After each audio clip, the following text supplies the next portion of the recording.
സമൂഹമാധ്യമങ്ങളിലെ viral താരമാണ് രേണുസുധി.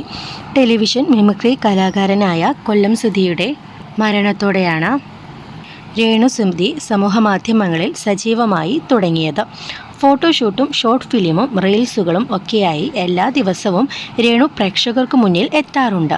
രേണുവിൻ്റെ പല റീൽസുകളും വിവാദങ്ങളും സൃഷ്ടിച്ചിട്ടുണ്ട്. സമൂഹമാധ്യമങ്ങളിൽ വൈറലാകുന്നതിനൊപ്പം കടുത്ത സൈബർ ആക്രമണവും രേണുസുധി നേരിടുന്നുണ്ട്.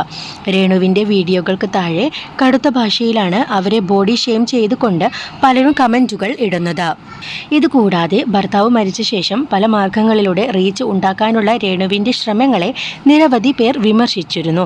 എന്നാൽ വിമർശനങ്ങളൊന്നും തന്നെ ബാധിക്കില്ലെന്നും മക്കൾക്കു വേണ്ടിയാണ് എപ്പോഴുള്ള ജീവിതമെന്നും പല അഭിമുഖങ്ങളിലും രേണു വ്യക്തമാക്കിയിട്ടുണ്ട്. രേണുവിന് പിന്തുണ നൽകുന്ന ഒരു വലിയ വിഭാഗവുമുണ്ട്. ഭർത്താവ് മരിച്ച ശേഷം ഭാര്യ വീട്ടിൽ ഒതുങ്ങിക്കൂടിയിരിക്കണമെന്ന നിലപാടിനെയും ഇവർ ചോദ്യം ചെയ്യുന്നു. അഭിമുഖങ്ങളിൽ വളരെ കൃത്യമായി മറുപടികൾ നൽകുന്ന രേണുവിന് പതിയെ പിന്തുണ വർദ്ധിച്ചു വരുന്നുണ്ട്. ഇപ്പോഴിതാ താൻ ട്രെയിനിൽ നിന്ന് വീണ അനുഭവമാണ് രേണു പങ്കുവയ്ക്കുന്നത്. പ്ലാറ്റ്ഫോമിലേക്ക് ലഗേജുകളുമായി ചാടിയിറങ്ങിയപ്പോഴാണ് തലയടിച്ച് വീണത്. ട്രെയിനിൻ്റെ AC കമ്പാർട്ട്മെൻറ്റിലാണ് രേണുവും ഷൂട്ടിംഗ് സംഘവും സഞ്ചരിച്ചിരുന്നത്. ഡോർ തുറക്കാനുള്ള ശ്രമത്തിനിടയിൽ ട്രെയിൻ നീങ്ങാൻ ആരംഭിച്ചു. പെട്ടെന്ന് ഇറങ്ങാനുള്ള ശ്രമത്തിനിടെയാണ് പ്ലാറ്റ്ഫോമിലേക്ക് വീണത്. ഭാഗ്യത്തിനാണ് പാളത്തിലേക്ക് വീഴാതെ വലിയ അപകടം ഒഴിവായത്. പിന്നാലെ ആശുപത്രിയിൽ പോയി CT സ്കാൻ ഉൾപ്പെടെ എടുത്ത് കുഴപ്പങ്ങളൊന്നും ഇല്ലെന്ന് ഉറപ്പുവരുത്തി. താൻ ട്രെയിനിൽ നിന്ന് വീണ അനുഭവം പങ്കുവയ്ക്കുന്ന ഓൺലൈൻ മാധ്യമത്തിൻ്റെ വീഡിയോയ്ക്ക് താഴെയും പരിഹാസ കമൻറ്റുകളാണ് വരുന്നത്. ദൈവത്തെ മറന്ന് ജീവിക്കരുതെന്നാണ് ഒരാൾ ഓർമ്മിപ്പിക്കുന്നത്.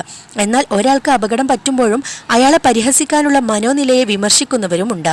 ഇപ്പോൾ അലിൻ ജോസ് പെരേരയുമായി പുതിയ ആൽബത്തിൽ അഭിനയിച്ചുകൊണ്ടിരിക്കുകയാണ് രേണു.